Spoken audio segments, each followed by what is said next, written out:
Hey guys, so we are now 1 week into Australian Survivor, Heroes vs. Villains, and it is time to update the power rankings through the first 3 episodes. And I feel like this is largely your standard season of Australian Survivor so far, where there's plenty of ridiculous moments, but also plenty of unbalanced editing that's going to make this ranking a bit tough, but we'll get into that soon enough.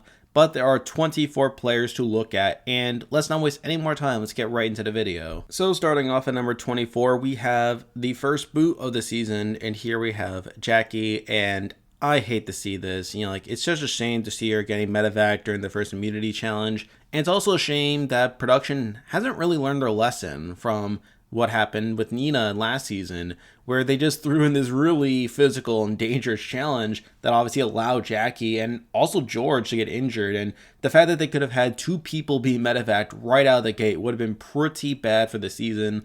But obviously, even just Jackie being medevaced is also a disappointment. Now, it did seem like she was in a bad spot early on, to where had she gone to the first tribal, she would have been on the outs, if not the first boot herself, given she was part of George's alliance. So it's not too good, all things considered, but it's still a shame to see her being taken out this way. So because of that, I have her here at number 24. Now we're moving on to number 23, and we have the first person to be voted out, but here we have Angeli. And Angeli was obviously not in the best spot either, where she was, again, part of George's alliance. And you could say she gets a bit unlucky that Jackie got medevaced, as it seemed like people were more willing to vote out Jackie over Angeli at that first tribal to weaken George. But obviously with Jackie gone, they decided to also take out her as well. But even outside of that, she didn't seem super well positioned early on, and I don't feel like she had much of an edit there to make it too far into the game. So because of that, I do have her here at number 23. Now we're moving on to number 22, and we have the next boot on the board, but here we have Michael. And Michael going out early doesn't surprise me too much either. I did say in my preseason power ranking that he could come off as a bit sketchy, and through that not be seen as super trustworthy early on.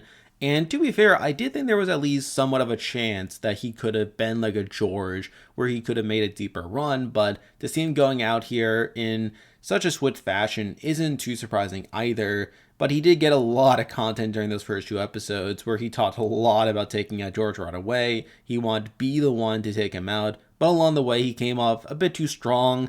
He obviously had that moment where he told Simon that he didn't tell anyone to vote out George either, which isn't ideal. And then he just sketches people out to where he was an early boot on the season. And he does get a bit unlucky as well that George was being seen as a shield more than anything else, but the fact that he didn't recognize that isn't great. But even outside of that, he was seemingly on the outs to where he was an early boot regardless. So because of that, he is here at number 22. Now we're moving on to number 21, and we have the most recent boot left to talk about. But here we have Mimi. And Mimi going out early is a bit disappointing as well. I was actually worried she could have been purpled early on given her archetype. And while it did seem that way in episode 1, she did get a decent amount of content in episodes 2 and 3, but obviously that was mostly negative content, where she got on George's nerves in episode 2 during the whole raid at the heroes camp. And then in episode 3, she sketches people out by looking for an advantage in the cookie jar, which eventually leads to her downfall there. So again, it's not a great showing, and her edit didn't really give me too much confidence, although I felt like she could have made it at least a little bit further. But as it is, she is here number 21. And with that, there are 20 people left in the game to talk about, and I will be ranking them based on how lucky I think they are to win the game, based on their edit and current game position. And this is where things get a bit tough, because obviously a key feature of Australian Survivor is the fact that its editing is incredibly unbalanced, to where there's a lot of players that simply got under-edited during this first batch of episodes, which isn't surprising as that's the trend on Australian Survivor, but it also makes this bottom section of the list very hard to predict. And I will say that a lot of these people at the bottom, I'm not necessarily saying they're going to be early boots per se, but it's just the fact that they are so invisible in the edit that makes me very unconfident that they're going to win, even more so than people that I think could be voted out earlier given the content that they've already received. But at number 20, the player I believe is the least likely to win the season from this point on is Nina. Now, the main reason I have Nina at the bottom is I feel like out of all the people that haven't gotten too much content, she had the most excuse to get content. She's obviously one of the bigger names coming to the season. She was very much propped up as being Sandra's daughter. And to be fair, she does get that intro segment during the very beginning of the premiere talking about being in Sandra's shadow and how this will be her season. But then after that, she gets pretty much nothing in the edit, which I think is a bigger knock against her because I feel like Australian Survivor is a show that would give someone like Nina content. And very soon we'll be talking about certain people that definitely have gotten a lot of content that I feel like those people have an excuse to get the content given they are big characters and they're characters that Australian Survivor wants to prop up, even if they're not necessarily top contenders. But I feel like the fact that Nina is someone that I think should have gotten that content but simply didn't is very bad on her part. Now again, I don't think she'll necessarily be an early boot. I mean, I don't really know where she stands on her tribe, and really that's a big problem with the Heroes tribe in general, but we'll get to that more in a moment. But I feel like the fact that Nina hasn't gotten nearly as much content as she probably should have really makes me think that she's not going to win the game. So because of that, I do have her here at number 20. Now we're moving on to number 19, and we have another player pretty similar to Nina, and we are sticking with the Heroes tribe, but here we have Flick. And I feel like Flick is another person I think should have gotten a bit more content than what she actually did, given the fact that she is a returning player, plus someone that was at least somewhat propped up. Now again, she did get a segment during the intro where she talks about losing her mom during her original season and how she's going to push through adversity, but again, after that, she gets pretty much nothing. So I feel like Flick is someone who definitely has more potential to move up on this list compared to Nina, but I feel like the fact that she hasn't gotten nearly as much content as I think she should have is enough to leave her here at number 19. Now we're moving on to number 18, and we actually have another hero, and I guess that's a bit of a preview for really a lot of these bottom spots. But here we have Jerry, and Jerry is a bit similar. Now, I do feel like he has more of an excuse to be purpled in the edit than Nina or Flick, which is why I do have him above them. Although even then, I feel like Jerry's more likely to be an early boot than Nina or Flick, where he does, again, get a bit of content. He talks about being a pilot during the intro, and he has a bit of a questionable scene during the first episode where he talks to Haley about winning the first challenge and how they should be a bit more humble, which I don't think was necessarily presented in the best light, and probably wasn't the best thing to say right out of the gate either. But again, he gets purpled for the rest of the way. And again, I feel like Jerry hasn't really done anything to give me much confidence in him. That, coupled with him just seeming like an early boot off the bat, does give me very little faith in him to actually do well within the game. And again, I feel like compared to Nina and Flick, I feel like he is more likely to be an early boot than those other two. But again, I feel like the fact that he has more of an excuse for his lack of content is why I have him here at number 18. Now I'm moving on to number 17, and we have the most purpled person in the edit so far through these first 3 episodes. But here we have David. And who is David? Like, seriously, who is David? Now, yes, we did hear Benjamin's whole description of the Guys Alliance in the most recent episode, but he is literally the only person in this entire cast that I have virtually nothing to say about in terms of his content. I mean, yes, he's shown, like, interacting with the guys, and that is part of the reason why he is above these other people, is the fact that we are at least shown his position within the tribe. But he himself has gotten pretty much nothing, despite the fact that he probably should have, given his background as this, like, professional athlete. And I feel like his edit kind of reminds me of Gavin from Brains vs. Brawn, who, again, is a similar sort of player, someone who was a professional athlete, but didn't get too much content, but obviously ended up being an early boot. And I feel like David has a lot of danger of falling into that trap as well. But again, the fact that we at least saw where he is alliance-wise is enough to have him at least above these other people, plus he's good physically. But given everything else, he is here at number 17. Now we're moving on to number 16, and we have someone very similar to David, but here we have Sean. Now, I do think Sean has gotten a bit more content than David. I mean, he at least got something during the intro, and he has gotten a bit more stuff with him talking around camp, and obviously his content with the Guys Alliance. So I feel like that's enough to put him above David, but even then, I feel like a lot of his content is not very remarkable in that regard. And in general, I feel like he's such a big physical threat to where he's probably going to be targeted sooner rather than later. but as it stands, I do have at least him here at number 16. Now moving on to number 15, and we have another hero on the Guys Alliance, but here we have Sam. And Sam is another relatively under-edited character, but to be fair, I feel like out of the people we talked about so far, Sam definitely has one of the bigger excuses for him being under-edited, in that he's a smaller name, and in general, someone who isn't that remarkable. But he did at least get to talk during the intro about how he played with honesty and integrity during his first season, which take that as you will. But again, he is someone who at least got that content of him being part of the guys. And I feel like compared to David and Sean, he is probably more likely to make a deeper run than those guys, where I have a lot of faith in him being under the radar and making a potentially deep run because of that. Now, do I think he's winning at this point? Not really. But I feel like he has the most excuses for the edit that he's gotten so far. That puts him here at number 15. Now moving on to number 14, and I know people probably had this person lower on the list, as this person has gotten more outwardly negative content than a lot of the people we already talked about. But I also feel like this person has more potential to be a major character moving forward. But here we have Rogue.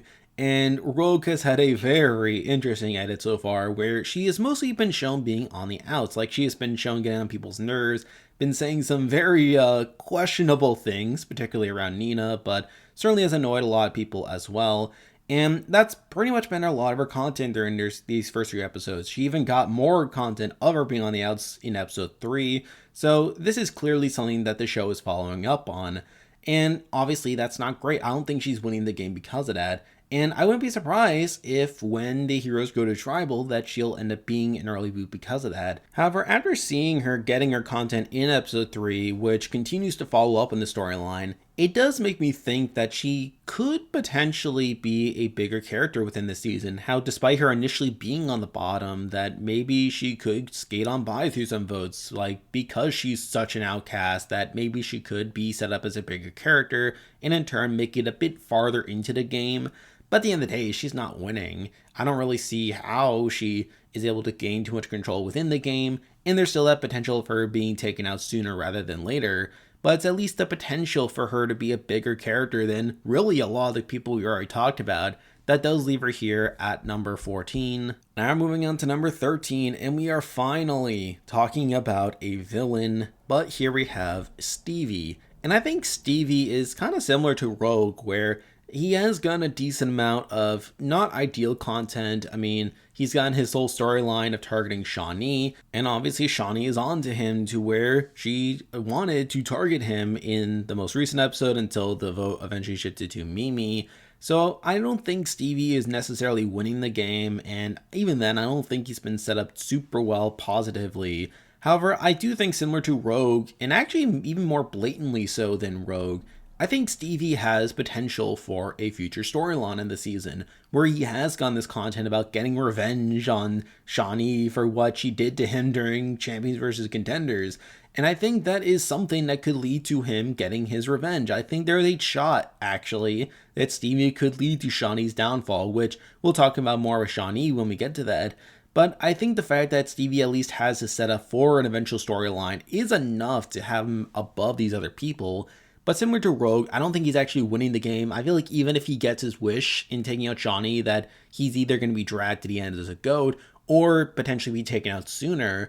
And that's not great, especially when you consider the people he's aligned with as well. Like, he's aligned with Simon and Jordy, who are obviously these bigger players that I would have more faith in beating Stevie, of all people. But it's the potential for the storyline that leaves him here at number 13. Now moving on to number 12, and we have another villain to get into, but here we have Sarah. And I feel like of all the villains in the game, I feel like Sarah has had the overall smallest impact on the overall story and the game, where yeah, she has gotten her content about her pushing Miss Grease down the stairs, and she does talk a bit about her rugby experience, but on the whole, I feel like she has probably the least significant edit so far, where I feel like even people like a Frasier have gotten more strategic content than her.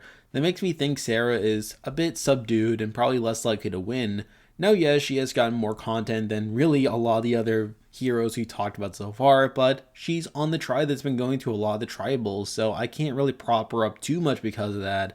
So because of that, I do have her here at number 12. Now I'm moving on to number 11, and I think before this most recent episode, I probably would have had this person down with the really purpled people, but after this most recent episode, I did bump this person up a bit. But here we have Benjamin.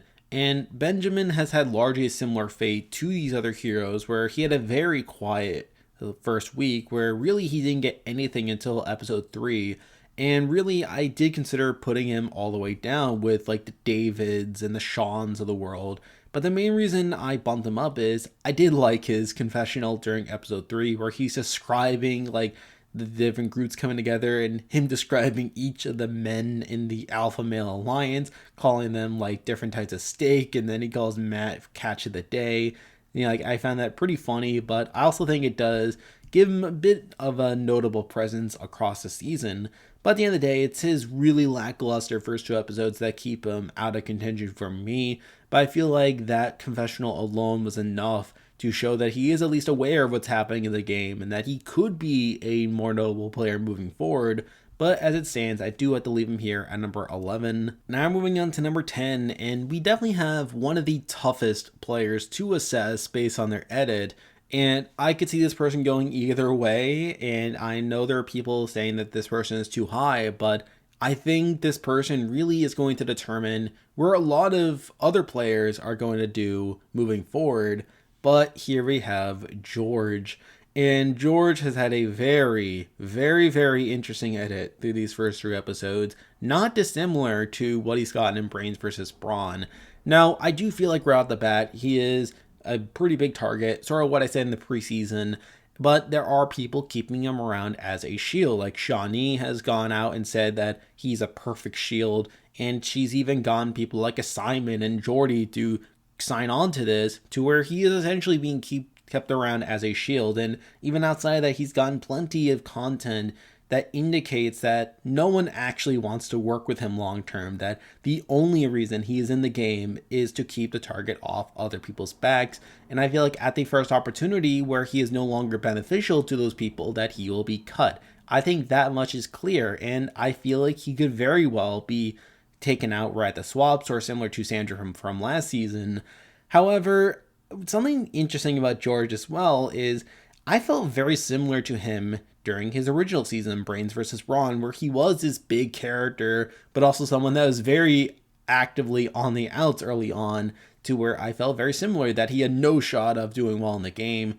But then he does well. Like, he finds an idol, he ends up like making a deep run and becoming a big player at the swap.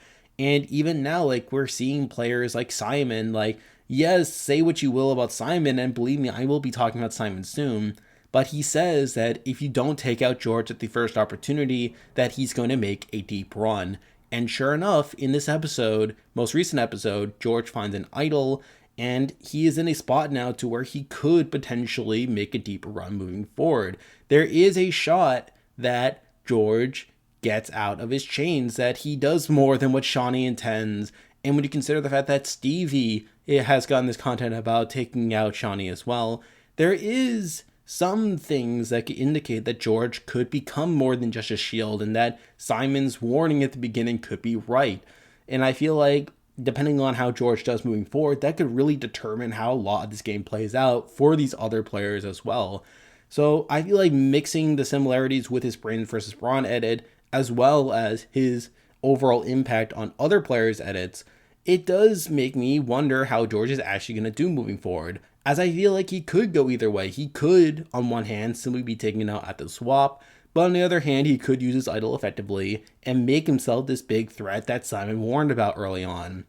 So we'll definitely have to see how he does moving forward, but as it stands, I feel like with this ambiguity up in the air, I feel like the middle of the list is kind of fitting for him. So because of that, I do have him here at number 10. Now moving on to number 9, and we have a player that's sort of similar to Sarah, but I feel like this person has been a bit more relevant within the game talks than Sarah. But here we have Frasier, and I feel like there is a debate for Frasier being lower on this list. I feel like he lacks a storyline, which I think is a major hole in his edit that makes me less certain that he's going to win. However, he has been a bit of a consistent presence. He did get a segment during the intro at the beginning, And ever since then, we have seen him like at least talk strategy with a lot of the players to where he is at least within the majority. He does seem to be well liked enough to where I think he'll make it pretty far into the game. However, I feel like there isn't too much beyond him just being part of the talks that makes me not as confident in him. But I feel like that's more than I can say than certain other people. So because of that, I do have him here at number 9. Now moving on to number 8, and this person has kind of surprised me with how well they're doing so far within the game, at least. But I feel like their edit, that there's definitely some stuff to be desired, but here we have Jordy. And I'm surprised by Jordy. I felt like he was going to be such a big target coming into the season, given that he was this relatively recent player, a relatively big player from recent memory. And yet, so far, he seems to be doing pretty well, where, yes, he is considered one of these big targets, but he hasn't been talked about as being a big target. And we have seen him working alongside Simon and really sort of being the voice of reason for Simon, where in the most recent episode, he was the one trying to talk Simon off the ledge from idling out George right then and there, and is the one to go to Shawnee to really talk Simon out of this plan. And eventually, he does get his way there. So I feel like Jordy, through his relationship with Simon, is something that's pretty well established, and does make me think that Jordy's playing pretty well right now. However, outside of that, I feel like he's gotten very little personal content, where yes, he did get a segment during the intro, but outside of that, he hasn't really talked about much being a Joker, where I feel like a lot of his talk has been around Simon and just him talking to Simon about stuff, which isn't great.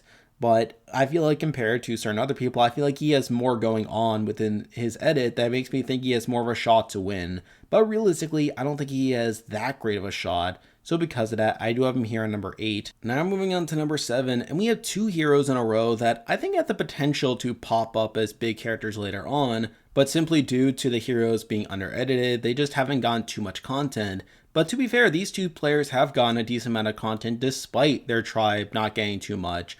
But at number 7, we do have Paige. And I was actually a bit surprised that Paige has gotten as much content as she had, where despite her premiere in episode 3 being pretty quiet, she actually had a pretty strong episode 2 where she talks about like the morale around tribe. She gets an intro package talking about being a rancher, how she's in a men's world, but she likes Flick and Haley. And I feel like out of the heroes, she's definitely one of these players that I have a good sense of where she stands within the tribe, what she's thinking about gameplay wise in her relationships, which is more than I can say been really a lot of the people on her tribe outside the Guys Alliance, I guess.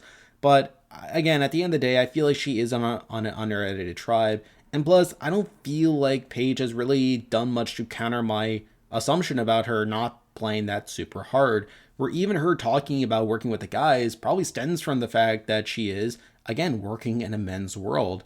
So we'll definitely need to see more from her, but I feel like from what we've gotten so far, I feel like there's more I can chew on with Paige, which is why I do have her here at number 7. Now moving on to number 6, and we have a bit of a similar player, but here we have Sharni. Now, if I'm being honest, we probably don't have as great of a sense of Sharni's game position right now than Paige, but I feel like Sharni in general has still gotten a decent episode 2. She gets to talk about her background as an actress, how she's going to be herself, which I think is something at least. No, yes, it does tie into this theme about the heroes being heroic, I guess. But at the end of the day, I feel like Sharni still has some potential to move up, and for us to really get a storyline about her being herself and really learning more about herself. But again, she isn't on an under-edited tribe, so we'll really need to see if that truly pans out. But I feel like compared to the other heroes, I feel like that's more than I can say with Sharni than with those others, which is why I do have her here at number 6. Now moving on to number 5, and we have a player that's similar to Jordy in a way, but I feel like this person has a bit more going on. But here we have Liz. And a lot of Liz's content has been her relationship with Shawnee, where obviously they build a very strong bond from early on, where they are aligned together. And I feel like that's been most of her content. I feel like Liz in general has been a bit overshadowed by Shawnee, which is why I do have her a bit lower on the list. But I think that compared to Jordy, I think Liz has gotten more personal content, where she got her own intro package talking about being a pole vaulter, and I think that gives Liz a bit more setup to stand out from Shawnee in the event that Shawnee is taken out down the road. I think in general, Liz has shown herself to be a pretty strong player and someone who I think will make a deep run, unless she's like taken out as a way of weakening Shawnee. But more than likely, I think if Shawnee were to go out earlier, or at least be weakened, that the players would just go for Shawnee directly.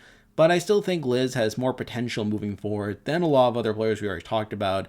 But it's that fact that she is overshadowed is what leaves her here at number 5. Now moving on to number 4, and we're actually wrapping up with the last 2 heroes on the list. And really, I think these are the 2 heroes that I could see winning the game, although they are only here at number 4 and 3 due to the fact that the heroes are under-edited. But at number 4, I did decide to go with Matt. And Matt has probably gotten the most surprising edit out of everyone here, where I feel like out of all the heroes, and particularly a lot of the newbies, I feel like he's gotten the most unnecessary content, where despite him being on the heroes, this under-edited tribe, that he still had a pretty strong premiere. He got a Matt chat talking about being a lifeguard. He talked about being a small fish in a big pond, but he's excited to meet everyone. And in general, he had a pretty good premiere. And in the most recent episode, he was shown being part of this alliance with Sean, David, and Sam, and he was shown talking to them about working together and pulling in Sam in the process. Now, yes, he also has that thing with Benjamin, where Benjamin is describing him as the catch of the day. But realistically, I feel like out of all the heroes, I think Matt really had the least reason to get the amount of content that he did, and yet he was propped up to a degree. So I think that gives me a lot of confidence in Matt to potentially win the game, especially over a lot of these heroes. But again, I feel like compared to like some certain other players, I think there's more that we need to see with Matt before I can truly put him in top contention. But I am still pretty impressed by the content that he's gotten. So because of that, I do have him here at number 4. Now moving on to number 3, and we have the highest ranked hero on the board, which is a bit of a spoiler for the top 2 spots. But here we have Haley. And again, say what you will about Haley, and I actually debated between putting Haley below Matt, as I feel like a lot of her content was more necessary than Matt, where she is the only winner on the cast, and in general, she would have gotten a big premiere because of that. She does talk about how she is the only winner, how she is going to potentially be an early first boot unless she really does something about it, how there's been no returning winner to ever survive their first tribal, and how she needs to find cracks to target other people, which, while the implication is with Rogue, is something at least. Now, I don't love that her episodes 2 and 3 were pretty bad, where she doesn't really get anything, but I feel like that's more than I can say with really most other players. And I think Haley has the most clear storyline moving forward than really a lot of other heroes on the tribe. Where even Matt, despite him having this strong premiere and stuff, I don't think Matt has a super clear storyline moving forward, whereas I feel like Haley at least does. Now, whether this is purely due to her being a returning player, we'll have to see. But I think based on the evidence that we have so far, I just have the most positives to say about Haley. And yes, while I do recognize the fault, I do think that Haley is definitely being set up to potentially be a big player moving forward. But I think compared to the top 2, I don't have as much evidence to support Haley being a winner, which is why I do have her here at number 3. Now moving on to number 2, and for me this was the pretty clear top 2. I feel like these 2 players have got the most well-rounded edits so far. However, even outside the fact that they're on the villains tribe, which has gotten the bulk of the screen time, I still have issues with each of their edits, which I'll be getting into, but I feel like I have the most evidence to support them doing well moving forward, despite those issues. But at number 2, I did decide to go with Shawnee. And Shawnee has had a pretty strong set of episodes. She has had one of the most consistent presences across the first 3 episodes. She obviously got an intro package. She got the chance to establish her relationship with Liz from early on. She has been one of the most level-headed players in the game, where she talks about keeping George around as a shield, and in turn, like, trying to get people like Simon and Jordy to agree to that, to recognize that they are these big players that will be targeted if they take out George too soon. So I think those are all pretty positive things. Now, as for the negatives, one, she doesn't get her way during the previous episode where she wanted to target Steve, but decides to vote out Mimi for whatever reason, despite that not really benefiting her game. Obviously, Steve in general is a pretty big threat to her, where Steve has openly talked about targeting Shawnee, as he blames her for being an early boot on Champions versus Contenders. And I think, despite her being level-headed in her assessment of keeping George around, that George himself has gotten this pretty big edit so far that could make him break out of this role that Shawnee had planned up, where despite her doing the right thing strategically, that she isn't doing enough to ensure that George doesn't get runway moving forward. And I think if George can put the pieces together, that he could potentially like turn the game against Shawnee. And we are seeing the pieces that are coming together with him getting an idol in the most recent episode, and obviously Stevie still being in the game. So I think there are plenty of danger spots with Shawnee moving forward. And as I talked about with George, I think George's fate in the game will also largely direct how Shawnee does moving forward in the game. So I think those are still some critical issues that I have with Shawnee's edit that do make me hesitate putting her at number one. And again, I feel like she obviously benefits from being a returning player, being the first 3-time player. I feel like she always would have gotten a big edit regardless. And plus, she is on the Villains Tribe, which has gotten the bulk of the screen time anyway. So it's not as if I don't have issues with Shawnee's edit, but I feel like she has the most evidence to back up her potential win. She has gotten plenty of personal and strategic content throughout the season, and plus you could debate that she has gotten her way more often than not, at least on the big stuff of recognizing that George needs to be kept around, and even then it seems like George is targeting Simon before Shawnee. But I still think there's enough red flags that make me hesitate with putting her at number one. But because of that, I do have her here at number two. And now, at number one, the player I believe is the most likely to win Australian Survivor Heroes vs. Villains after week one is Simon. Now, I still have issues with Simon's edit, and I'll be getting to those in a moment.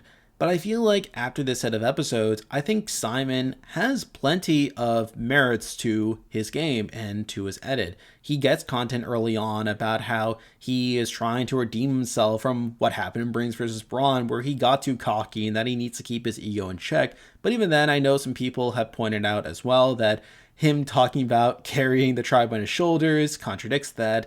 But he also talks about being voted out with 2 idols in his pocket and getting revenge on George, who he blames for his demise from his previous season, despite that not actually being the case. It was more so Haley and Danny, but whatever.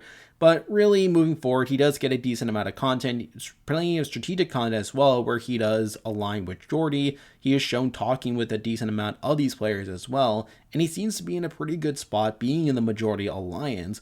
And moving forward, he does get a consistent storyline of targeting George and doing all this stuff.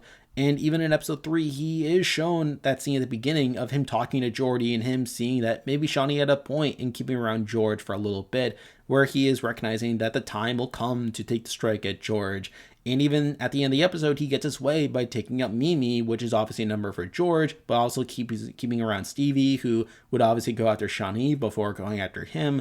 And he does burn George's hat in the fire, saying that soon the time will come. So there's plenty of good things going on with Simon's edit. He is being given this redemption arc to a degree, and after episode 1, I was very confident that he was the front runner in the season. However, after thinking about some more, I still have issues with his edit, or despite the fact that he does the right thing at each tribal, where he does agree to vote with the majority and agrees to keep George around as a shield, he consistently gets this content about taking the shot at George now, and really shows that other people have to be the ones to talk him down, where in episode 2 he wanted to target George and Shawnee had to talk him out of it. Episode 3 he gets the idol and he floated around this idea of idling out George at this tribal, despite earlier in the episode literally admitting that Shawnee was right and that they needed to be patient, and yet he was tempted to take the shot at George at that tribal and literally had to have Jordy talk to Shawnee in the middle of tribal in order to get him to not play the idol, which makes him come off as a bit impulsive and a bit short-term focused. And I think that's another issue with his edit in general, where despite him getting this content of talking about redeeming for his past mistakes, like him getting his revenge on George and him wanting to play an idol correctly, that a lot of these things feel pretty short-term, where he is wanting to do these things, but what is it going to lead up to? I'm actually reminded a bit of Mark's edit from Blood vs. Water, which is a bit of a similar thing, and actually his similarities to Mark's edit made me think that Simon was in high contention.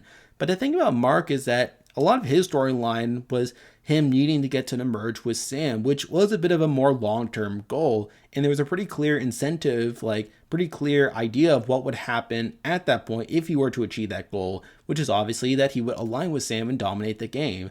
But with Simon, he wants to take out George, but then what? He wants to play an idol correctly, but then what?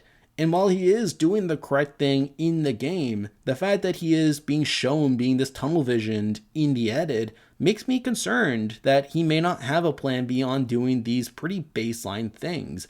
So I think those are still some issues that I have that make me hesitate with putting him too much higher because of that. But at the end of the day, I feel like he has the most evidence for a winner's edit. I feel like he has the most components of a winner's edit after these first 3 episodes. And despite these negatives, I still think there's a chance that they could be presented positively. Whereas I mentioned with Shawnee, like, Simon is saying that if they don't vote out George now, that he could get all this runway and that he could in turn take over the game and become more than just a shield. And I think that if George does that, then this rivalry with George and Simon could go a long way. Or it could also lead to, obviously, George taking out Simon, as George seems to be going after Simon and knows that he's coming after him. So, again, it could be a double-edged sword, but I think George potentially getting runway could still be a positive for Simon's edit as well. So I think there's a lot to really unpack with Simon's edit up through these first 3 episodes, and I'll be very curious to see where this all goes. And I know there will be people that say that I have him too high, that he's obviously going to be another pre-merge boot, that he hasn't learned his lesson, but I still think that, considering the field, he has the most merits to his edit. There's the most arguments that I can make for him being number 1 at this current point. And because of that, I do have him here at number 1. And there we go. That will do it for this week's video. If you like this content, be sure to like and subscribe. It really helps out with the channel. Now I'll be back again next week to update the power rankings again, so stay tuned for that. We recently got the cast for Survivor 44, so I'll be doing some preseason coverage for that, so you can stay tuned for that as well. And if you haven't already, be sure to join the Discord server, which I'll leave a link to join in the description. There's a lot of stuff coming your way. But for now, that is the video. See ya.